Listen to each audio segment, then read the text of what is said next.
एकदा पेरुगेट पोलीस चौकीच्या समोर एक महानगरपालिकेची निवडणूक होती आणि त्यावेळेला रात्री 12 वाजता स्पीकर बंद करायचा असायचा. त्यांच्या मुलांनी सांगितलं, बाबा 12 वाजले त्याचा बंद करा. कोण म्हणतं 12 वाजले? त्यांनी घड्याळ पाहिलं आणि अर्धा तास घड्याळ मागे केलं आणि पोलिसांना सांगतात, माझ्या घड्याळाप्रमाणे मी 12 वाजता सभा बंद करणार आहे. पोलीस काही करू शकले नाही. त्या सगळ्या महिला रॅलीमध्ये त्या महिला म्हणत होत्या, मंडईचं वसन आम्हाला नाही पसंत असं झालं. आणि खिडकीतून वसंतरावांनी पाहिल्यानंतर सगळ्यांनी हाताचे घडे घातले. मी वकील आहे, पुराव्याशिवाय बोलत नाही. आणि उज्ज्वलने किती जरी सांगितलं तर ही वस्तुस्थिती आहे की दोन्ही ठिकाणी मोदी नको होते म्हणून त्यांचा व्हॉलीबॉल करण्यात आला, पण शेवटी ते मोदीच होते. तेच मी सांगतोय, पण ते मोदी होते, त्यांचं अंडर एस्टिमेट करण्यात आलं. आणि आज जे आपण मोदी पाहतो आहोत, हे मोदी हे काही गुजरातचे मुख्यमंत्री असताना नव्हते, पण त्यांच्यामध्ये गुण निश्चितच आहे. त्याशिवाय माणूस नाही देशावर दौर निर्माण करू शकतो, आणि तो त्यांनी केला आहे. पवार साहेब हे 58 साली पुण्याला शिकायला आले मॅट्रिक नंतर. 58 ते 67 पर्यंत ते युथ काँग्रेसचे कार्यकर्ते होते, ते कोणीच नव्हते. 67 ते पहिल्यांदा आमदार झाले. पण तोपर्यंत आज ज्या पद्धतीने ग्रामीण भागातले कार्यकर्ते पुण्यामध्ये येतात, तर त्यापैकीच एक पवार साहेब होते. ते यायचे आणि त्यांचं एक वैशिष्ट्य होतं, मला जे आठवतं ते, पवार साहेबांनी भाऊसाहेबांना कधीही स्वतःचं काम सांगितलं नाही. त्यावेळेचं तत्वाचं राजकारण होतं. आताचं भारतीय जनता पक्षाचं भिकारडं राजकारण सध्या चाललेलं आहे.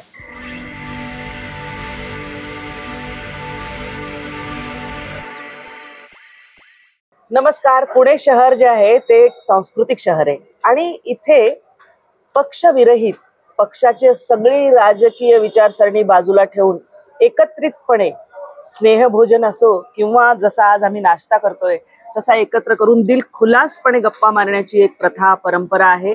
आणि ही जी परंपरा आहे, हा जो सभ्यपणा आहे, हा इथल्या सगळ्या पक्षातल्या काही ज्या मोजकी राजकीय मंडळी आहेत, राजकीय नेते मंडळी आहेत, त्यांनी जपलेला आहे.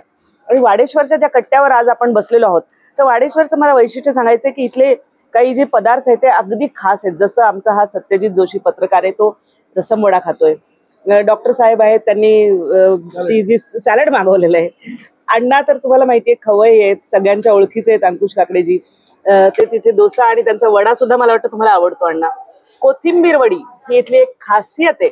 आणि ही कोथिंबीर वडी जर मागवली नाही सगळ्यांनी मिळून शेअरिंग मध्ये, तर म्हणजे त्या ब्रेकफास्टला तडकाच येत नाही असं म्हणायला लागेल. त्यांनी आपण दिली नाही तर, कारण या वाडेश्वरचे जे लोक आहेत त्या सगळे, त्यांना या कट्ट्याचं जी मजा आहे ती माहितीये. बरं, याच कट्ट्यावर आपण सगळ्या राजकीय पक्षांचे जे उमेदवार आहेत ते एकत्र येऊन अगदी खेळीमेळीने चर्चा करताना ऐकलेले. आज आम्ही आता हा ब्रेकफास्ट संपवणार आहे. मी उपमा मागवलाय. दिवसभर निवडणुकीच्या निमित्ताने खूप फिरणं होतं आणि मग तेलकट तुपकट वगैरे जास्त खायला नको म्हणून अगदी सात्विक उपमा. तर तो सगळा आमचं खाणं झालं ना की तुमच्याशी इथे ही जी मंडळी आहेत, हे राजकारणात आत्ता काय चाललंय त्याही पेक्षा यांनी खूप निवडणुका पाहिल्यात, कितीतरी गोष्टी जवळून पाहिलेल्या आहेत. पुण्यभूषण पुरस्कार असतो किंवा दिवाळी अंक निघतो डॉक्टर साहेबांचा. अण्णांचं जे पुस्तक आहे ते वाचण्यासारखं आहे, अगदी आवर्जून तुम्ही वाचा. की पुणेकरांचं जे अस्सल पुणेकरांचे सगळे किस्से ते तुम्हाला जे आहेत ते त्या पुस्तकात वाचायला मिळतील. आणि हे सगळे जमले की मैफल रंगतेच. हे खाणं झालं की आम्ही आमच्या मैफिलीला सुरुवात करतो. तुम्ही ही जी किस्स्यांची, कहाण्यांची मैफिल आहे तिच्यामध्ये नक्की सामील व्हा. तर या कट्ट्यावरचे आमचा नुकताच नाश्ता संपलेला आहे आणि या सकाळच्या वेळी आपण सगळ्या हे जे या कट्ट्याचे प्रवर्तक आहेत, एका अर्थाने पालकत्व त्यांच्याकडे, तर त्यांना विचारूया. अण्णा, तुम्ही सांगा की हा कट्टा जेव्हा तुम्ही सुरू केला तेव्हा त्याच्या मागे तुमची भूमिका काय होती आणि लोकांनी, म्हणजे तुम्ही सगळ्या मिळून, अशा अर्थाने मला म्हणायचं. एक तर सुरुवातीच्या ह्याच्या सेगमेंट मध्ये तू सांगितलं, हो, हे सगळेजण इथे येत असताना त्यांची विचारसरणी सोडून येतात. बरोबर. असं नाही. आम्ही आमची विचारसरणी कायम ठेवतो. जी असते तीच बाहेर पण असते, घरी पण असते आणि सार्वजनिक ठिकाणी सुद्धा. मला मतभेद या अर्थाने म्हणायचं होतं. चौघही जण आमच्या विचारसरणीला चिकटून असतो. पण इथे आल्यानंतर मात्र एक आनंदी हेल्दी वातावरण निर्माण करतो. आम्ही खरं जवळपास 14-15 वर्ष झाली, डॉक्टर सतीश देसाई, श्रीकांत शिरोळे, मी आणि पहिल्या काही काळामध्ये गोपाळ चिंतन, बरोबर. अशा आम्ही 14 जणांनी दर बुधवारी या ठिकाणी जमायचं आणि प्रत्येकाने वेगवेगळ्या क्षेत्रातला आपला एक मित्र या ठिकाणी आपला बरोबर आणायचा आणि असं 8 जणांचं आम्ही या ठिकाणी एकत्र बसायचं. आम्हाला आनंद आहे की स्वानंद भावे जे वाडेश्वरचे प्रमुख आहेत त्यांनी ही जागा आम्हाला बुधवारी रिझर्व केली. त्यांनी स्वतः तो वाडेश्वर कट्ट्याचा हे बोर्ड फ्लेक्स तयार करून दिला. अर्थात त्याच्यावरती लिहिलेली जी ओढ आहे ती आमची आहे, ती काय भावेंची नाहीये. त्याच्यामुळे आम्ही इथे जमतो आणि सुरुवातीच्या काळामध्ये आम्ही मग उद्योगपती, व्यापारी किंवा सार्वजनिक क्षेत्रामध्ये काम करणारे नगरसेवक वगैरे लोकप्रतिनिधी आणि विशेष म्हणजे या कट्ट्यावरती डॉक्टर रघुनाथ माशेलकर, विजय भटकर यांच्यापासून तर अनेक दिग्गज मंडळी आली. राजकीय क्षेत्रातली ते येतातच, पण त्याशिवाय सुद्धा आणि हे पुढे झाल्यानंतर मग साहजिकच निवडणूक आली की पुणे शहरातलं वातावरण हेल्दी राहावं, आपलं निवडणूक चांगली व्हावी याच्यासाठी आम्ही सगळ्या पक्षाच्या अध्यक्षांना बोलवायचं किंवा तुमच्या पक्षाची काय भूमिका आहे ती या ठिकाणी स्पष्ट करा. त्यानंतर उमेदवारी जाहीर झाल्यानंतर उमेदवारांना आम्ही या ठिकाणी बोलवायचो, कोण निवडून येणार, काय येणार, चर्चा त्याच्यामध्ये सहभागी व्हायच्या. आणि विशेष म्हणजे मतदान झाल्यानंतर निवडणूक निकालासाठी बराच कालावधी जायचा, त्या कालावधीत सुद्धा मध्ये आम्ही त्या ठिकाणी बोलवायचो. एकच सांगतो की 1917 सालची ज्यावेळेला निवडणूक झाली महानगरपालिकेची त्यावेळेला आम्ही सगळेजण या ठिकाणी जमलेलो होतो आणि संजय काकडे या ठिकाणी आले होते. 2017 म्हणायचं, 2017ची कॉर्पोरेशनची. त्यावेळेला त्यांनी सांगितलं की 100 नगरसेवक, 97 नगरसेवक. ते पाकिट बंद जे होतं ना त्याला मी साक्षीदार आहे. आणि ते त्यांचं दुर्दैवाने खरं ठरलं. आता त्यांच्यासाठी सुदैव, तुमच्यासाठी दुर्दैव असेल. ते सुद्धा गोळीबार केला होता. एकदा अनिल शिरोळे ज्यावेळेला अध्यक्ष होते त्यावेळेला विधानसभेची निवडणूक होती आणि ते आले आणि त्यांनी सुद्धा कॅमेरा समोर सांगितलं की साईच्या 6 जागा आम्ही जिंकू म्हणून, 8च्या 8 आम्ही जिंकू म्हणून. पण आणि कॅमेरा बंद झाल्यानंतर मी सांगितले 2-4 येतील, पण त्यांचं ते बाकी खरं ठरलं. पण याचा अर्थ एक आहे, वाडेश्वर कट्ट्यावरती जे अंकुश किंवा श्रीकांत उज्ज्वल आम्ही जे बोलतो आमच्या प्रत्येकाच्या जिभेवरती काळा तीळ आहे. इथे जे बोललं ते खरं होतं. त्याच्यामुळे यावेळेला सुद्धा पुण्यामध्ये बदल होणार आहे असं तुम्ही बोलताय असं, राईट? हो. आपण थांबा 4 जूनला भेटणार आहे आपण परत इथे. पुण्यामध्ये यावेळेला 100% जसं महागाई घडलेले तसंच घडणार आहे. लोक मोदीजींच्यावर विश्वास देणार. अंकुश काकडेजींनी सांगितलं, सतीशजींनी सांगितलं त्याप्रमाणे एक हेल्दी वातावरण या ठिकाणी निर्माण करण्याचा प्रयत्न अनेक वर्ष हे सगळी मंडळी करतायत. त्यांनी मला आता सामील करून घेतलं. या सगळ्या तिघांना श्रीकांत शिरोळेंची निवडणूक ही मी तर अगदी लहानपणी म्हणजे हाफ पॅन्ट मध्ये होतो तेव्हा ते आमच्या इकडनं उभे होते, तेव्हा मी त्यांच्या पाठोपाठ मी फिरायचो. खाकी नव्हती त्यावेळेला. असू द्या, पहिल्यापासून आपण खाकीच होती, संघाचीच होती. पण श्रीकांत शिरोळेंच्या विषयी माझ्या मनामध्ये भयंकर अट्रॅक्शन होतं त्यावेळेला. त्यामुळे मी हाफ पॅन्ट मध्ये त्यांच्या मागे फिरायचो. त्यावेळेला पक्ष कुठला, मतदान काय ही कल्पना पण नव्हती. मी 10 वर्षाचा होतो. बरोबर. बंडू हे त्याचं प्रेमाचं नाव आणि आम्ही त्याला बंडू, आजही बंडूच म्हणतो. तू बंडू म्हणतो, पण मी आणि गिरीश बापट बंड्या म्हणतो. पण हे बघा, हे अष्टप्रधान मंडळ आहे बरं का इथलं. आणि हे अष्टप्रधान मंडळ जे धमाल करतं ना, तर त्याच्यासाठी डॉक्टर साहेब आपल्या इथे जोग म्हणून एक होते, म्हणजे इथे आत्र्यांच्या सभा इथे झालेल्या आहेत. इंदिराजींची शनिवार वाड्यावरची सभा आहे. उभे राहिले होते. तोही दिवस मला आठवतोय. नकडी पुलावरून आत्रे चालले, तिथं मग 10 कार्यकर्ते होते. बरोबर. पण ते पुण्यात कसं चालले होते. जगन्नाथराव जोशी इथनं ऊपर देखो दीपक दीपक, नीचे देखो दीपक दीपक, शनिवार चौक ते मंडेपर्यंत भगव्या साड्या घातलेल्या महिला नाचतायत. तोही दिवस पाहिजे. प्रभा दोघांसारखा वल्ली अगदी 2दा उपमहापौर झाले. पण पाट्यांचं जनक म्हणजे पुण्यातला, महाराष्ट्रातला, भारतातला आणि जगातला बरोबर पाट्यांतले जनक म्हणजे प्रभाजोग. पटलं तर ठीक आहे, ना तर कटण्याचा रस्ता स्ट्रेट फॉरवर्ड सांगणार आहे. पण त्या पाट्यांचं इतक्या लोकांनी अनुकरण केलं, त्याच्यावरती इतक्या लोकांनी लिहिलं की तो एक PhDचा विषय होता. अगदी इतकं प्रभाजोगांचं ते काम होतं. बरोबर. प्रभाजोगांचं त्यांना कोणी सभेसाठी जागा देत नसत. गाडीवर ते काय बोलतील आणि पोलीस केव्हा आपल्यावरती खटला दाखल करतील मग त्यांनी त्यांची जुनी लँड मास्टर म्हणजे त्यात पुढे ती अँबॅसिडर झाली. लँड मास्टर वरती त्यांनी प्लायवूड टाकलं होतं हो कॅरियर वरती आणि स्टीलचा तांब्या फुलपत्र आणि त्यांच्या सभेचा अध्यक्ष त्यांचा मुलगा. डॉक्टर विलास जोग, बरोबर. एकदा पेरुगेट पोलीस चौकीच्या समोर एक महानगरपालिकेची निवडणूक होती आणि त्यावेळेला रात्री 12 वाजता स्पीकर बंद करायचा असायचा. त्यांच्या मुलांनी सांगितलं बाबा 12 वाजले तर आता बंद करा. कोण म्हणतं 12 वाजले? त्यांनी घड्याळ पाहिलं आणि अर्धा तास घड्याळ मागे केलं आणि पोलिसांना सांगतात माझ्या घड्याळाप्रमाणे मी 12 वाजता सभा बंद करणार आहे. पोलीस काही करू शकले नाही. असे वल्ली होते. प्रभासोगाची आणखीन एक आठवण, वसंत व्याख्यानमाला ही पुण्यातली अतिशय प्रसिद्ध व्याख्यानमाला. त्यांची इच्छा होती की त्यांनी त्या ठिकाणी जाऊन व्याख्यान द्यावं, पण वसंत व्याख्यानमालांच्या संयोजकांनी त्यांना बोलवलं नाही म्हणून त्यांनी स्वतःची पसंत व्याख्यानमाला सुरू केली होती.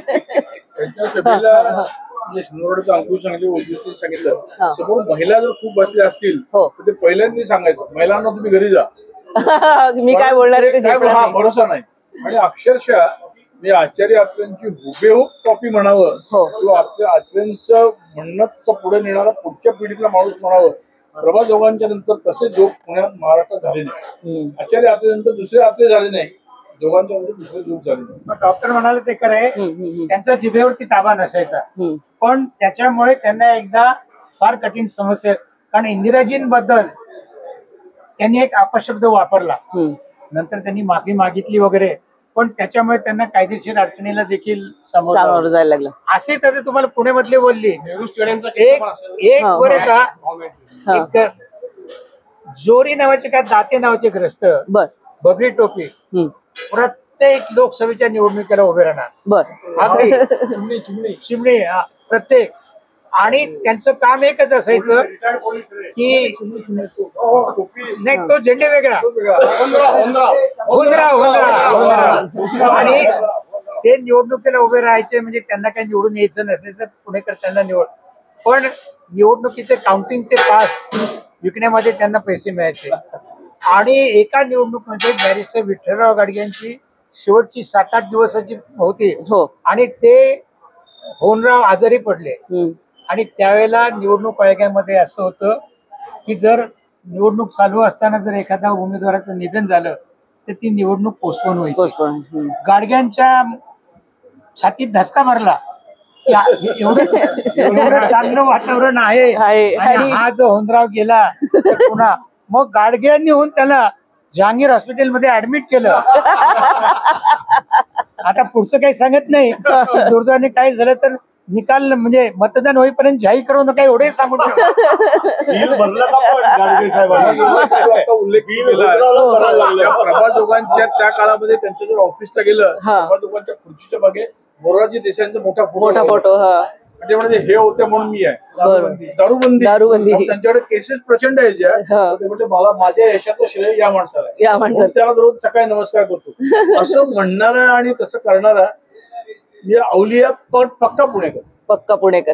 सत्यजित, तू पण सगळ्या या निवडणुका बघतोयस, मी श्रीकांतजींकडे पण येणार आहे, तर तुला असं गमतीचा काय किस्सा आठवतो सांग ना, की तू रिपोर्टिंग मध्ये आपण ना खूप मजा असते. नाही, रिपोर्टिंग मध्ये थ्रिलिंगच होतं, कारण तेव्हा मोबाईल नेट वगैरे असे काही विषय नव्हते. आता ते आले, एस्टॅब्लिश झाले.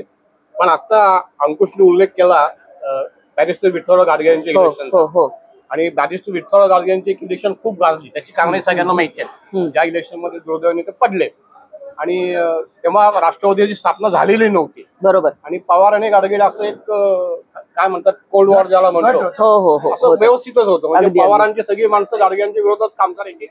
अण्णा जोशी निवडून आले, उज्ज्वलजींना आठवत असेल. बरोबर. तर ते काहीतरी एक मीटिंग झाली, शरद पवार वगैरे सगळी मंडळी काँग्रेसमध्ये समेट घडवण्याच्या दृष्टिकोनातून एक काँग्रेस भवन मध्ये मीटिंग झाली ग्राउंड फ्लोअरला, आणि त्या कार्यकर्त्यांचा मेळावा टाईप सगळं होतं. त्याच्यानंतर सर्व नेते मंडळी ही काँग्रेस भवनच्या फर्स्ट फ्लोअरला गेली. बरोबर. सतीश देसाईला आठवते, म्हणजे माझं स्मरण बरोबर. तर तिथं टेबलची व्यवस्था केली होती आणि अपेक्षा होती की सगळ्या पक्षाच्या प्रमुख नेत्यांनी तिथं बसावं आणि काय जे काही अंतर्गत मतभेद आहेत त्याच्यावर तोडगा करून इलेक्शनच्या कामाला सुरुवात करावी. आता मी तेव्हा रिपोर्टिंगला तिथं होतो, मी तेव्हा इंडियन एक्सप्रेसला होतो, मला चांगलं आठवतं. आणि मला त्या लक्षात आल्यानंतर मी त्या नेत्यांच्या मागं त्या वरच्या हॉलमध्ये घुसलो आतमध्ये टेबल होती, टेबल क्लॉथ होती आणि कोणाला काही कळायच्या आत मी त्या टेबलच्या खाली जाऊन बसलो. कारण मला माहिती होतं की इथं जे ठरणार आहे त्याच्यातच खरी इलेक्शनचा निकाल दडलेला आहे. आणि काय मी आता टेबलच्या खाली कोणाला काही अनपेक्षित होतं, अनेक लोकांना माहिती पण नव्हतं. नेमकं टेबलच्या खाली काय दिसलं सांगतो ना सांगतो ना. आणि सगळी मीटिंग झाली, मी सगळं ऐकतोय. आता रिपोर्टरला याच्यापेक्षा अजून काय पाहिजे ना, बरोबर. फिटनेसच.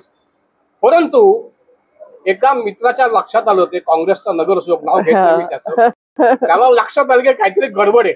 मी नंतर नाव सांगतो अंकुशला. त्यांनी मला बरोबर बाहेर काढलं बरं का. पण आता रोजचे संबंध काही बोलताय ना, मैत्री होती.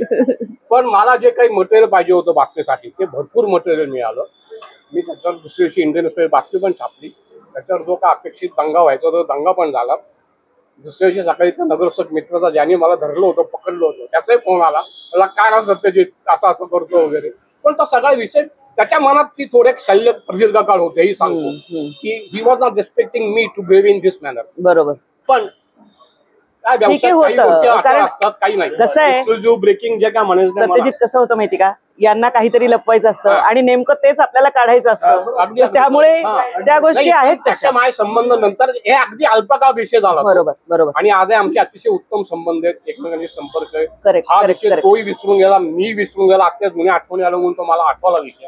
पण ते फिलिंग होतं. आणि मला असं वाटतं की त्या बातमीनी एक्सक्लुझिव्ह बातमी फक्त इंडियन एक्सप्रेसच तेव्हा आली. बरोबर. त्याच्यामुळे पुण्याच्या राजकीय वातावरणात जो काही दंगा व्हायला पाहिजे होता तो दंगा झाला. माझा रिपोर्टर म्हणून माझी संपला विषय. याच्यासाठी आणखीन एका पत्रकाराने भारतीय जनता पार्टीच्या कार्यालयामध्ये प्रवेश केला कार्यकर्ता म्हणून. नावही सांगतो, ज्ञानेश्वर बिजले. आणि त्या बैठकीला आमचे संघटन मंत्री शरद कुलकर्णी जी आले होते. आणि कलमाडींना उमेदवारी देण्याचा आणि त्याच्या संदर्भामध्ये पक्षामध्ये असणाऱ्या प्रचंड असंतोषाची ती बैठक होती. त्यावेळेला त्यांनी एक शब्द वापरला होता की कार्यकर्त्यांनो, हीच वेळ आहे, हीच संधी आहे त्याग करण्याची. आणि मला असं वाटतं की पूर्ण सकाळमध्ये ज्ञानेश्वर बिजलेने हा विषय मांडला. आणि संपूर्ण मग आमच्याकडे चौकशी झाली की बिजले आले कसे, कोणी पाठवलं, कसं झालं, अशा पद्धतीचं. म्हणजे पत्रकार कशा पद्धतीने जाऊन काय बातम्या मिळू शकतात त्याचा याचा किस्सा आहे, तसा हा ज्ञानेश्वरचा किस्सा. माझे किस्से मी जेव्हा पूर्ण नोकरीतनं बाहेर पडेन तेव्हा सांगेन.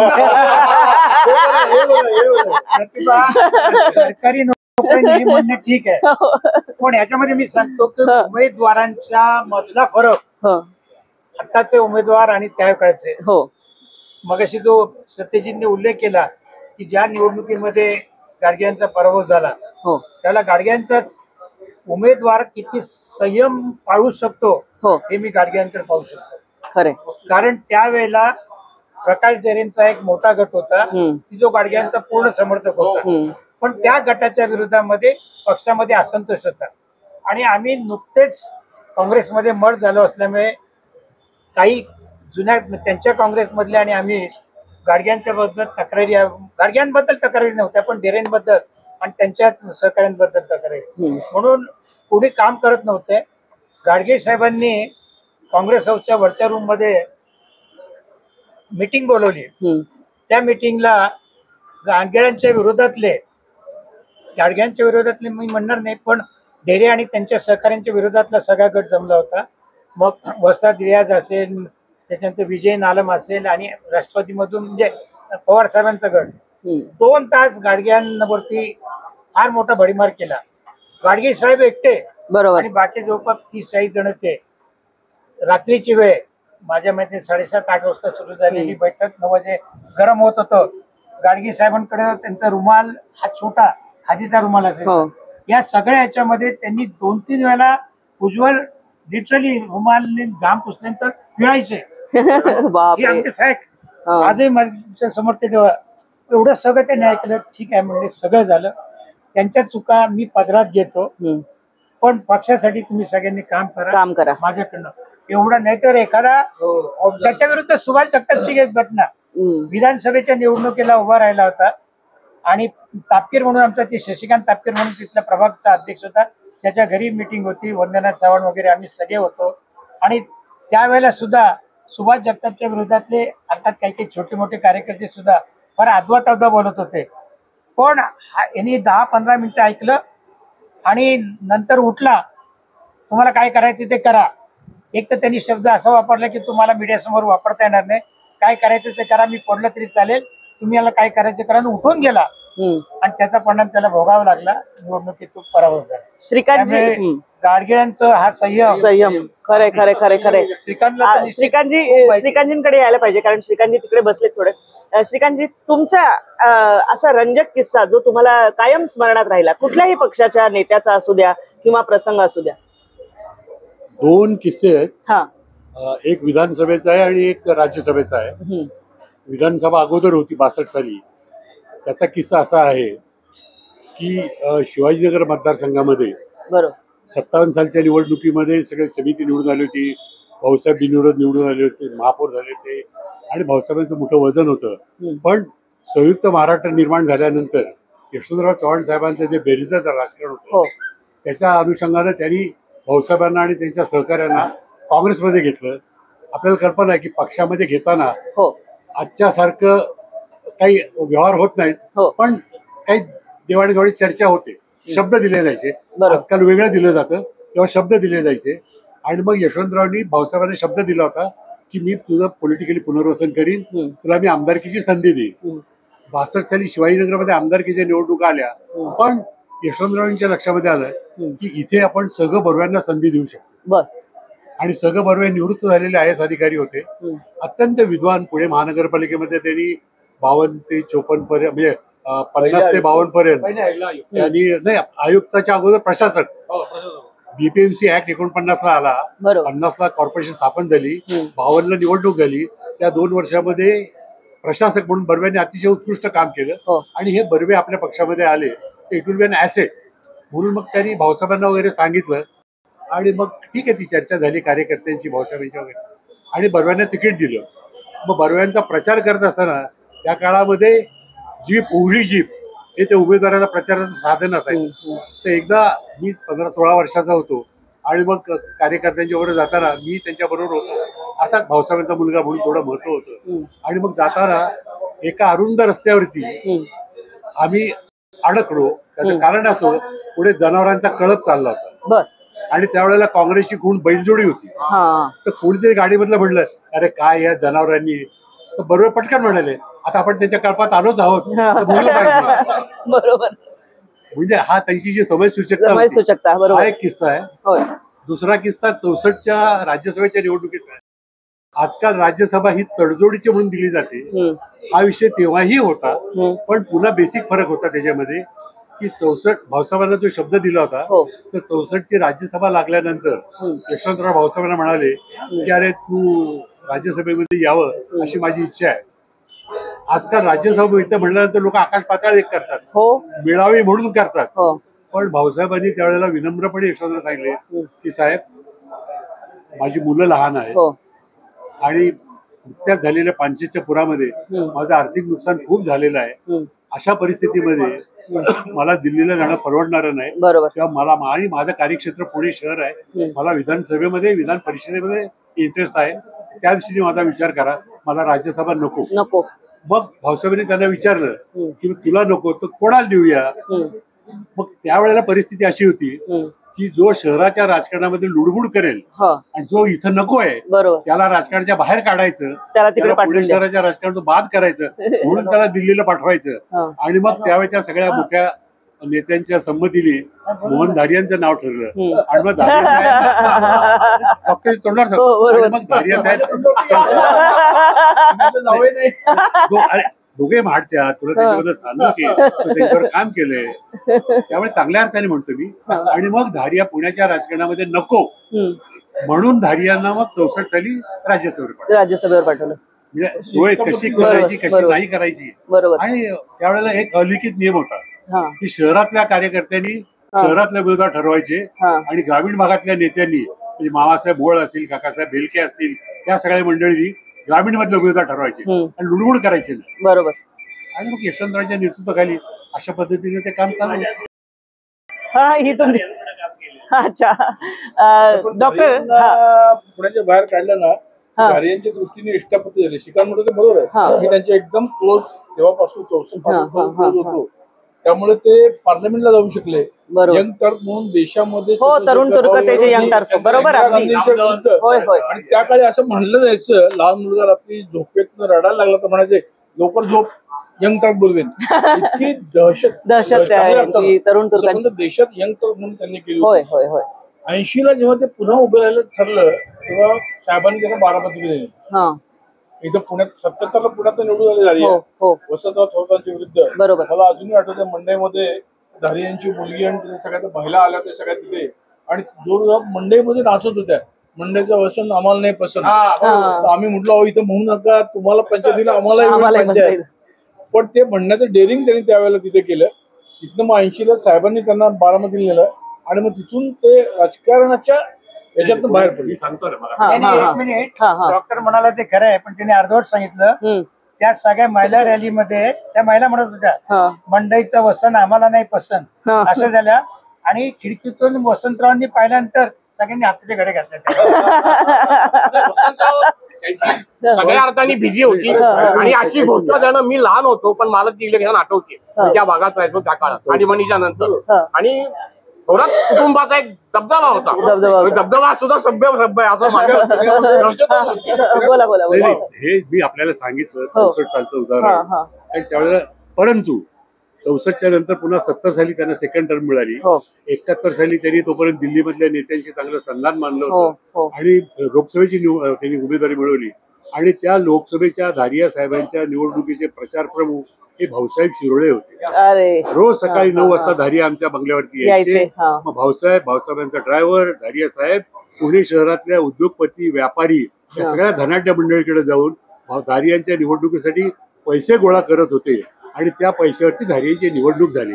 पण धारियांचं उदाहरण मी सांगताना मी आपल्याला मोदींची पण आठवण करून देईल. मोदींना सुद्धा हाच अनुभव होता. हो. मोदी दिल्लीला होते. दिल्लीच्या राजकारणात गडबड करायला लागले म्हणून दिल्लीच्या लोकांनी ठरवलं यांना गुजरातमध्ये पाठवा.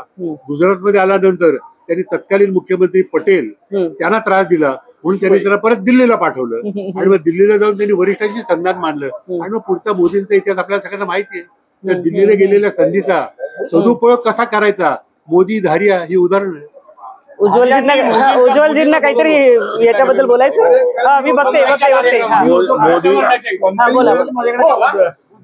गुजरातमध्ये हा. भूजचा भूकंप झाला. हा त्यानंतर गुजरातमध्ये केशुभाई पटेलांसारखा एक ताकदवान नेता होता. तो ताकदवान नेता त्यांचं वय आणि हे सगळं लक्षात घेता भुजमध्ये भारतीय जनता पार्टीची परिस्थिती थोडीशी दोलायमान झाली. त्यावेळेला वरिष्ठ पातळीवर असा निर्णय झाला की मोदीजींना आपल्याला त्या ठिकाणी पाठवलं पाहिजे. दिल्लीमध्ये मोदीजी काही खूप हस्तक्षेप करत होते, गडबड करत होते म्हणून त्यांना तिकडे पाठवलं असं जे श्रीकांतजी म्हणले ते 100% चुकीचं आहे. आणि म्हणून ते 2001 साली गेले ते डायरेक्ट मुख्यमंत्री म्हणूनच गेले. डायरेक्ट मुख्यमंत्री. त्याच्यानंतर ते दिल्लीला आले ते पंतप्रधान म्हणूनच आले. पुण्याचे खासदार प्रदीप रावत जेव्हा पहिल्यांदा खासदार म्हणून निवडून आले आणि दिल्लीला गेले ते पहिल्यांदा दिल्लीला खासदार म्हणूनच गेले. त्यामुळे हा प्रश्न जो आहे की मोदीजी दिल्लीत नको होते, धारियाजी पुण्यात नको असतील हा त्यांचा अंतर्गत विषय. पण मोदीजी दिल्लीत नको होते हा भारतीय जनता पार्टीच्या कुठल्याही नेत्याचं मत नव्हतं. उज्ज्वल त्याच्या पक्षात प्रेमापोटी बोलतोय नव्हे त्यांनी ते बोललंच पाहिजे. नाहीतर त्याला माहिती आपलं काय होईल. पण मला काय त्यांच्या पक्षाच्या लॉयल्टीचा प्रश्न नाही. मी वस्तुस्थिती ती तुम्हाला सांगितली आणि मी जे तुम्हाला सांगितलं या सगळ्याचे वर्तमानपत्रातले किंवा पुस्तकांचे दाखले माझ्याकडे आहे. मी वकील आहे, पुराव्याशिवाय बोलत नाही. आणि उज्ज्वलने किती जरी सांगितलं तरी ही वस्तुस्थिती आहे की दोन्ही ठिकाणी मोदी नको होते म्हणून त्यांचा व्हॉलीबॉल करण्यात आला. पण शेवटी ते मोदीच होते. पण त्या व्हॉलीबॉलला भरपूर गोल पोस्ट कडे कसं पाठवायचं ते त्यांनी प्रत्येक ठिकाणी केलं. जर असं असेल तर त्यांचा अंडर एस्टिमेट करण्यात आलं. आणि आज जे आपण मोदी पाहतो आहोत हे मोदी हे काही गुजरातचे मुख्यमंत्री असताना नव्हते. पण त्यांच्यामध्ये गुण निश्चितच आहे. त्याशिवाय माणूस नाही देशाबद्दल धोरण निर्माण करू शकत आणि तो त्यांनी केला आहे. बोला डॉक्टर साहेबांच्या बद्दल आता बोलू श्रीकांत बोलला किंवा उज्ज्वल बोलला सत्यजित म्हणाला ते बरोबर आहे. 2013 ऑक्टोबर नोव्हेंबर का ते महिना असेल धारियांचा फोन आला की उद्या वनराई आणि मोहन दर्या याबद्दल हिंदीमध्ये कॉम्पेअरिंग तू करायची. तर मी म्हटलं ठीक आहे अण्णा तुम्ही जर थोडीशी वनराईची माहिती आणणार हिंदीमध्ये काय बोलता येईल ती तयारी केली. सकाळी मी 10 सव्वा गेलो होतो, खाली थोडासा पोलीस बंदोबस्त करत होता. म्हणजे कोणती मोठा माणूस येणार आहे. मी तिथे वर गेलो होतो. वर धारियांचा तो छोटासा हॉल, समोर 4 खुर्च्या ठेवलेल्या, 4 का 5 होत्या, 4च होत्या. आणि पुढे मध्यभागी सगळे इलेक्ट्रॉनिक चॅनेल, उजवीकडे 7-8 खुर्च्या, डावीकडे 7-8 खुर्च्या. कलमाडी बसले होते, पुण्याचे महापौर आणि इकडे काही लोक होते. थोड्या वेळाने ज्यांना बोललो होतं ती व्यक्ती आली की त्या कलमाडी पलीकडे आणि कलमाडीच्या अलीकडे ते बसले आणि मला सांगितलं धार्याने, सांग चालू कर. तर मग मी धार्य कसे चांगले होते, ते जर वनराई नसती स्थापन केली तर राज्यपाल झाले असते, पंतप्रधान झाले असते, राष्ट्रपती झाले, सगळं मी म्हणालो. आणि समोर बसले ज्या माणसाला बोललो तो माणूस तोंडावरती हात ठेवून माझं भाषण शांतपणे ऐकत होतो. ज्या क्षणी मोदी देशाचे पंतप्रधान झाले त्या क्षणी मी फेसबुकवरती टाकला फोटो आणि मी सुद्धा बोलताना मोदी शांतपणे ऐकतायत असं टाकून दिलं. त्या याच्यामध्ये तो मध्ये इलेक्ट्रॉनिक चॅनल सगळे होते. कलमाडी पलीकडे होते आणि इकडे मोदी होते. कलमाडीने मोदींना सेकंड करता हात केला. मोदीने बघितलं नाही असं दाखवलं, ते असं मागे झालं. थोडा वेळ गेला, कलमाडीने राहवलं नाही तरी पुन्हा असा हात केला त्यांनी. मोदी मागे सरकले आणि लांबनच हात त्यांनी असा नमस्कार केला. दुसऱ्या दिवशी पेपरला फोटो आला, तुझी संगत नको रे बाप्पा. हे सगळं किस्से झाले. पण आजही माझ्या मनामध्ये खंत आहे की पुण्याचं खासदार एक बॅरिस्टर विठ्ठलराव गाडगे आणि सुरेश कलमाडी हे दोघ जण सोडले तर कोणी दिल्लीमध्ये प्रभावी नेतृत्व किंवा आपला प्रभाव पाडू शकले नाही. हे दुर्दैव आहे. गाडगिळे असतील, काही काळामध्ये धारिया सुद्धा होते. म्हणजे गाडगिळे, धारिया आणि त्याच्यानंतर कलमाडी हे जर सोडले, तुम्ही अगदी आपल्याला सगळी नावं सुद्धा आहेत. प्रदीप राऊत असतील, अनिल शिरोळे असतील, अण्णा जोशी असतील, विठ्ठलराव तुपे असतील किंवा अगदी आमचे सगळ्यांचे मित्र गिरीश बापट असतील. पण जेवढा प्रभाव या 3 जणांनी पाडला होता तेवढा दिल्लीमध्ये इतर कोणत्याही खासदारांनी पाडला नाही. आणि आज आणि ज्या वेळेला सुरेश कलमाडींना काँग्रेसमधून, श्रीकांत एक मिनिट, ज्या वेळेला सुरेश कलमाडींना काँग्रेसमधून पक्षातून हकालपट्टी त्यांची झाली तेव्हापासून दुर्दैवाने पुण्यामध्ये काँग्रेस सक्षम नेतृत्व देखील नाही. चेहरा नाहीये तुमच्याकडे, चेहरा नाहीये पुढे. सुरेश कलमाडी काही त्यांच्याकडे दुर्गुण असतील पण मोठ बांधण्यामध्ये त्यांचा हात कोणी धरू शकत. बरोबर. चेहरा नाही असं अंकुश म्हटलं. माझं मत पुण्याला चेहरा नाही. कलमाडींचा चेहरा पुढे लोकसभेला नसेल पण माझा आहे ना चेहरा. अनिलजी टाकळकर इथे आहेत. अनिलजींकडे आपण जायलाच हवं. माझे वरिष्ठ पत्रकार सहकारी आहेत. मला सगळ्यांनी सांगितलं पण एका प्रयोगाचा मला वाटतं उल्लेख करावा वाटतं. पुण्यामध्ये तो खूप चांगला प्रयोग होता. देशाने त्याचं अनुकरण करायला हवं होतं. मला असं वाटतं की सतीश यांच्यावर आर्टिकल पण दिलं होतं. पुण्यामध्ये मी सकाळमध्ये असताना नागरी संघटना ही नानासाहेब पेंढारकरांनी स्थापन केली होती. नागरी संघटनेची संकल्पना अतिशय आदर्श आहे. म्हणजे तुम्ही गुणवत्तेच्या निकषावर उमेदवार निवडून द्यायचा, तो कोणत्याही पक्षाचा असो. किंबहुना शहराच्या विकासासाठी पक्षाचे जोडे बाहेर काढून त्या माणसाने काम करावं अशी अपेक्षा होती. बरोबर. तर त्या काळामध्ये बाबा आढाव, मला वाटतं बाबूराव जगताप होते का, मला वाटतं मुंगेकर होते,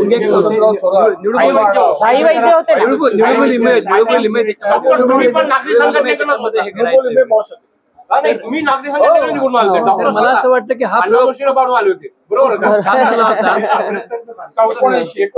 तो प्रयोग खरं म्हणजे पुण्याने पुढे नेला नाही हे दुर्दैव आहे. त्या काळातलं व्हॅल्यू बेस्ड पॉलिटिक्स आज दिसत नाही याची मला पण खंत वाटते. बाबूराव जगताप हे आपल्या मेयरच्या काळात असताना त्यांनी कधी मोटारीचा वापर केला नाही. बरोबर. असे मूल्य मानणारे आज नेते राजकारणी कमी दिसतात. त्याचे खरंय. आपण लोकसभेबद्दल बोलतोय म्हणून, पण बाकी आपण येऊच पुन्हा लोकसभेबद्दल. आता मगाशी अंकुश काकडे म्हणले की कलमाडी आणि गाडगे यांच्या व्यतिरिक्त पुण्याला कुणी फार मोठा नेता मिळाला नाही. पण या दोघांच्या काळामध्ये जो पैसा निधी शहराला मिळाला त्याच्या दसपट भारतीय जनता पार्टीकडनं मिळाला ही वस्तुस्थिती आहे. प्रमोद महाजन, तुम्ही बोलत असताना मध्ये बोललो नाही. पुण्यामध्ये पुण्याचा जर प्रगती, पुण्याचा विकास कशामुळे झाला याचा जर खरंच विचार करायचा ठरलं तर ज्यांचा पुण्याशी काही संबंध नव्हता असे प्रमोद महाजन यांच्याकडे इन्फॉर्मेशन आणि टेक्नॉलॉजी हे जेव्हा IT खातं गेलं तेव्हा त्यांनी पुण्याला पहिल्यांदा STP दिला, सॉफ्टवेअर टेक्नॉलॉजी पार्क, आणि पुढची 10 वर्ष इन्कम टॅक्स माफ. हे जे निर्णय घेतला हा प्रमोद महाजनांनी पुण्यासाठी निर्णय घेतला आणि त्या निर्णयामुळे आज पुण्यामध्ये IT हब तयार झाला. त्याला सपोर्टिंग आदरणीय पवार साहेबांनी कलमाडी साहेबांनी हिंजवडीला मोठ्या प्रमाणावर जमिनी हे केल्या, पण याचा पाया घातला गेला हा प्रमोद महाजन ज्यांचा पुण्याशी काही संबंध नाही, पण त्याच्यानंतर प्रदीप रावत हे त्या याच्यावर होते, कमिटीवर होते. त्यांनी देखील पुण्यामध्ये अनेक कंपन्या याव्यात यासाठी प्रयत्न केले. ही वस्तुस्थिती आहे. पुण्याच्या बाहेरचा जो बायपास झालेला आहे हा देव रोड, तो प्रदीप रावत यांनी आणला. त्यामुळे कलमाडीने पुण्यासाठी काय आणलं हा तर वादाचा विषय होईल. त्यांनी चांगला पुण्याचा फेस्टिवल आणला, आपल्या वेगवेगळे चांगले सांस्कृतिक कार्यक्रम बघतोय.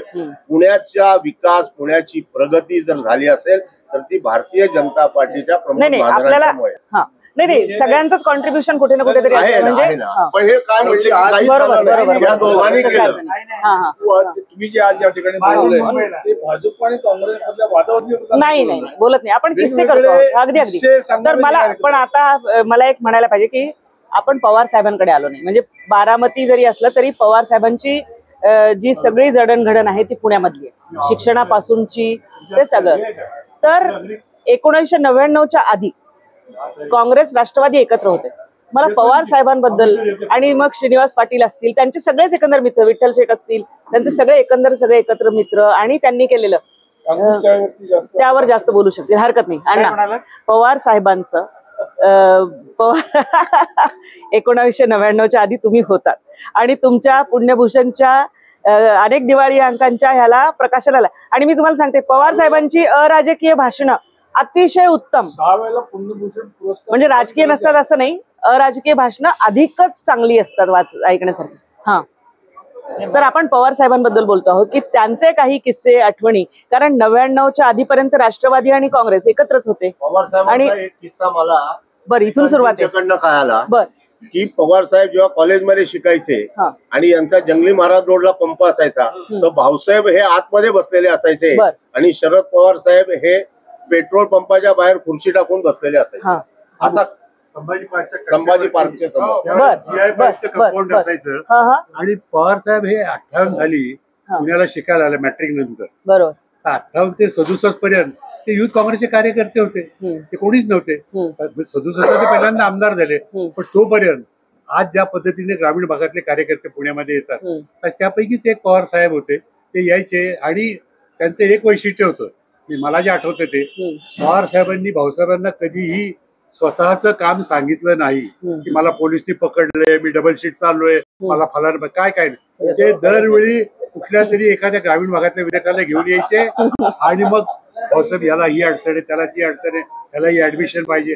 त्यांच्या नेतृत्वाचे गुण हे तेव्हापासून होते. आणि केवळ भाऊसाहेबच नव्हे बरोबर तर बाबूराव सर पुण्यातले त्या काळातले जे बहुजन समाजाचे सगळे नेते होते या सगळ्यांकडे पवार साहेब जात असत आणि सगळ्यांच्या मदतीने त्यांनी स्वतःचं नेतृत्व सिद्ध केलं पुण्यात. बरोबर बरोबर. हा ना, पवार साहेब जरी बारामतीचे होते हो पण बारामतीमध्ये त्यावेळेची काँग्रेसची जी काही बडी झेंडा असं म्हणणार नाही पण वरिष्ठ नेते हे काही पवार साहेबांना फार जवळ करत नसायचे. अनेकांना माहिती नसेल की ज्या वेळेला पवार साहेबांना पहिलं तिकीट देण्याचा विषय आला त्यावेळेला बारामतीतील सगळ्या ज्येष्ठ मंडळींनी त्यांना विरोध केला की हे तरुण आहे, हे काही निवडून येणार नाही. चव्हाण साहेबांनी त्यांना सहज एक प्रश्न विचारला होता की बाबा आपण किती जागा लढवतोय आणि त्यातल्या किती निवडून येत आहे. त्यांनी तो आकडा सांगितला. म्हणले म्हणजे ठीक आहे, बहुमतापेक्षा आपण अनेक जास्त जागा जिंकतोय, त्यामुळे एखादी जागा पडली तरी काही हरकत नाही. त्यावेळेला त्यांना कोणाला उत्तर देता आलं नाही, पण त्याही वेळेला तिकीट मिळालं नाही. पण खऱ्या अर्थाने पवार साहेबांची काँग्रेस पक्षातली सुरुवात अनेकांना माहित नसेल तर पुण्यातील गणेश पेठ मधून झालेली आहे. गणेश पेठेतून त्यांना प्रांतिक वरती सदस्य म्हणून पाठवलं. त्यांचे विठ्ठलराव लडकत, बबनराव पडवळ, बबनराव किराड हे अतिशय आणि बापूसाहेब तिथे ते गणेश पेठेत राहिलं, अतिशय जवळचे सहकारी. त्यांनी त्यांना प्रांतिक वरती पुण्यातून पाठवलं आणि त्यानंतर मग त्यांची होत गेली. पवार साहेब अनेक वर्ष युवकांची चळवळ सांभाळत होते. ते टिळक भवन मध्ये एका रूम मध्ये सातत्याने त्या ठिकाणी मुक्कामाला असायचे आणि तिथून हे करायचे. चव्हाण साहेबांचा विचाराचा पगडा साहेबांवरती फार मोठा पडला हो. आणि साहेबांनी पाहिलं की ह्या तरुणाच्या मांगामध्ये स्पार्क आहे, आपण त्याला लिफ्ट दिली पाहिजे. चव्हाण साहेबांनी पुढे लिफ्ट दिली, पुढे ते देखील झाले. पवार साहेब एक किस्सा सांगतात, ज्या वेळेला चव्हाण साहेबांना ज्यावेळेला सरकार गडगडलं आणि मला वाटतं यांना बोलवलं होतं, कोणाला, भालूचे कोण नेते चरण सिंग, त्याच्या अगोदर चव्हाण साहेबांना बोलवलं होतं बर की तुम्ही शपथविधीला या. या नाही सॉरी, इंदिराजींच्या वेळेला चव्हाण साहेबांना शपथविधीसाठी येण्याबाबत आग्रह करत होते, पण चव्हाण साहेबांनी पवार साहेबांनी सांगितलं की चव्हाण साहेबांनी सांगितलं की मला नेहरूंनी दिल्लीमध्ये आणलंय बर आणि आज इंदिराजी त्यांच्या आहेत, त्यामुळे त्यांना विचारल्याशिवाय मी काही शपथविधीला वगैरे येऊ शकत नाही. त्यावेळेला पवार साहेब म्हणाले, जर त्या जागी जर मी असतो तर पहिला मी शपथविधी उरकून घेतला असता आणि मग इंदिराजींना भेटायला गेलो. हा क्वालिटेटिव्ह फरक होता. पवार साहेबांनी स्वतःच्या सख्या भावाच्या विरुद्ध प्रचार करून स्वतःच्या सख्या भावाला तत्वासाठी पक्षासाठी पाडलं. मला असं वाटतं की पवार साहेबांचा हाच आदर्श त्यांच्या कुटुंबामध्ये तेव्हापासून आजपर्यंत चालत बोला बोला बोला टोकाटोकी झाली. टोकाटोकी झाली. नाही हरकत नाही, पण आपण खुली चर्चा आहे ही. त्यावेळेच तत्वाचं राजकारण होतं, आताच भारतीय जनता पक्षाचं भिकारड राजकारण सध्या चाललेलं आहे. आपल्याला या कट्ट्याची जी प्रतिष्ठा आहे ती जपायची आहे. किस्सा सांगतो मी की सोनिया गांधी जेव्हा राजकारणात आल्या सक्रियपणे, तेव्हा राष्ट्रवादी काँग्रेसची स्थापना झालेली नव्हती आणि तो सोनिया गांधीविषयी ग्लॅमर होतो खूप. त्या इलेक्शन मध्ये 99ची गोष्ट असेल, 98 काय अगोदर सोनिया गांधींनी महाराष्ट्रात 2 सभा घेतल्या होत्या. एक अर्थातच काँग्रेसच्या सभा पाहुणे नंदुरबारला आणि दुसरी सभा जी घेतली होती ती भोरला. आता हे भोर काय गणित आहे अनेकांना कळत नव्हतं, परंतु आज आताचा संदर्भ अशासाठी आठवतो की Bhor is part of Baramati Lok Sabha constituency आणि भोरचे जे अनंतराव थोपटे आहेत ते काँग्रेसचे खूप तालेवार नेते. थोपटे आणि रामकृष्ण मोरे या दोघांनी पवारांना जिल्ह्याच्या राजकारणात अक्षरशः वाद आणला त्या काळात. मी त्याचं स्वतः वार्तांकन बरेच वेळा केलेलं आहे. आणि त्या काळामध्ये थोपटे हे मुख्यमंत्री पदाचे प्रबळ दावेदार मानले जायचे. हे आज सांगून कदाचित लोकांना आश्चर्य वाटेल, पण Thopte was always considered as the chief minister potential. बरोबर. आणि सोनिया गांधींनी 2च सभा महाराष्ट्रात घेतल्या, त्यातली एक सभा भोरला. याचा अर्थ क्लिअर कट सिग्नल होता की जर का काँग्रेसला सत्ता मिळाली तर आनंदराव थोपटे कदाचित मुख्यमंत्री पदाचे. आता हे काही अंतर्गत राजकारण ज्याचा अंकुशरावांनी उल्लेख केला अण्णांनी. थोपटे उभे राहिले विधानसभेला. थोपट्यांच्या प्रदीर्घकाळचे सहकारी होते काशीनाथ खुटवड, बरोबर का? त्यांना काही लोकांनी हँडल मारलं. काशीनाथ खुटवड थोपट्यांच्या विरुद्ध उभे राहिले अपक्ष म्हणून आणि ते निवडून आले. थोपट्यांचा एकच पराभव झाला आयुष्यात, तो त्या निवडणुकीत झाला. आणि ते काय संभाव्य मुख्यमंत्री वगैरे विषय जे होते ते सगळे कुलपामध्ये बंद झाले. अगदी अगदी अगदी अपक्ष म्हणून उभे नव्हते त्यावेळेला. खुटवड आमच्या समांतर काँग्रेस पण एकच आहे, पण काँग्रेसचे किती वेळा तुकडे झाले नाही वेगळे वेगळे. खुटवडांची निर्मिती ही काँग्रेस पक्षाने केली. पुण्यामध्ये एक नगरसेविका होत्या उषाताई चौधरी. उषाताई चौधरी दत्तोडी भागातून त्या अनेक वेळेला निवडून आल्या होत्या आणि त्या पुण्यामध्ये विधानसभेची तिकीट मागत होते, पण त्यांना पुण्यात तिकीट मिळालं नाही. त्यांना भोरला तिकीट दिलं. भोरचा आणि त्यांचा काडीचाही संबंध नव्हता. आणि त्यावेळेला अनंतराव थोपटे हे सरकारी सेवेत होते, ब्लॉक डेव्हलपमेंट ऑफिसर म्हणून. तर त्यांनी राजीनामा दिला आणि काँग्रेसवाल्यांनीच थोपटेंना अपक्ष उभं केलं. जनसंघ पुरस्कृत उमेदवार होते तिथं बरं का वादाचा विषय येईल. आजही त्याही वेळेला आणि आजही तिथं त्यावेळेला जनसंघ 0 होता आणि आजही भाजप 0 आहे. त्याच्यामुळे 4 जून पर्यंत आणि थोपटे निवडून आले आणि थोपटे निवडून आल्यानंतर मग ते पुढे काँग्रेसमध्ये वगैरे आले आणि त्यांना पुढे मग तुम्ही म्हणाल तसं अजून एक गंभीर गोष्ट संदर्भात आहे की कदाचित इथं दोघंही सिनियर आहेत मला, अंकुश अण्णा आणि डॉक्टर, परंतु सांगता नाही गमतीशीर. काँग्रेस पक्षात जेव्हा फूट पडली तेव्हा मी जर्नलिझम मध्ये नव्हतो, विद्यार्थी होतो, पण मला चांगलं स्मरते काँग्रेस पक्षात आणीबाणीनंतर जेव्हा फूट पडली, त्या फुटीनंतर इंदिरा गांधींचा जो काँग्रेस पक्ष होता त्याला हात हे अधिकृत चिन्ह जेव्हा मिळालं, ते हात चिन्ह मिळाल्यानंतरची देशातली पहिली निवडणूक काँग्रेस पक्षाने जर का कुठली निवडली असेल तर ती प्रकाश धैर्य यांची पोटनिवडणूक. बरोबर, महानगरपालिका. मला आठवत नाही कोणाच्या निधनामुळे. भारतीय जनता पक्षाचे भाई वैद्य ते राज्यमंत्रिमंडळामध्ये गृहमंत्री झाले, त्यांनी राजीनामा तो दिला. राजीनामा दिला त्याच्यामुळे आणि त्या ठिकाणी त्यावेळेला जनता पक्षाने बरोबर, रवी शिंदे बरोबर. नावाच्या Yes, yes. कार्यकर्त्याला आणि पहिली हाताच्या वरती निवडणूक काँग्रेस पक्षाने ही मला त्या बोर्डाचं नावही आठवते, पंचाहूत. पंचाहून मिशन. पंचाहून, बरोबर, बरोबर. काँग्रेसवाले लक्षात ठेवा की हाताचा पंचान पुणे हा योग कसा आहे ते तेव्हापासूनचा पक्षाची पहिली निवडणूक चिन्ह जे जिंकले ते आणि प्रकाश जरी अनपेक्षित पण निवडून आले. खरं सांगायचं सगळ्यांना पंजा लक्षात ठेवाय सांगायला हरकत नाही. नाही नाही, मी तसं काही सांगणार हे बघा, इथे हा कट्टा प्रचारासाठी नाही, पक्षीय प्रचारासाठी नाही, चर्चांसाठी आहे. तर मित्र हो, खूप छान अशी ही चर्चा आहे. अनेक किस्से आहेत आणि या पुणे शहराचे किस्से देशभरात आवडावेत असे आहेत. हे किस्से वारंवार मी या सगळ्या अष्टप्रधान मंडळीकडनं वचन घेते, एक शब्द तुम्ही जर दिला तर बरं होईल की हे दर्शकांना आमच्या बघायला आवडतील व ऐकायला आवडतील. तर ते किस्से आपण त्यांच्याकडे जमेल तितक्या वेळा पोहोचवायचे प्रयत्न करू. तर सत्ताकारांच्या आमच्या या विशेष कार्यक्रमात आज एक वेगळा प्रयोग आम्ही तुमच्या समोर घेऊन आलो आहोत आणि असे खुमासदार किस्से ज्याच्यासाठी पुणेकर ओळखले जातात आणि पुणेकर राजकारणीही ओळखले जातात, राजकीय कार्यकर्तेही ओळखले जातात, ते आम्ही तुमच्यापर्यंत निश्चित घेऊन येऊ. तुमच्याकडे काही किस्से असतील तर ते या आमच्या कमेंट बॉक्समध्ये टाकायला विसरू नका. नवराष्ट्रच्या चॅनलला सबस्क्राईब करा आणि तुमच्या ज्या सूचना असतील त्या आमच्यापर्यंत जरूर पोचवा, त्यांचा आम्ही निश्चित आदर करू. मी प्रतिभा चंद्रन, वाडेश्वरच्या कट्ट्यावरून आपल्या सगळ्यांची रजा घेते. वाडेश्वर कट्ट्यातर्फे धन्यवाद. धन्यवाद.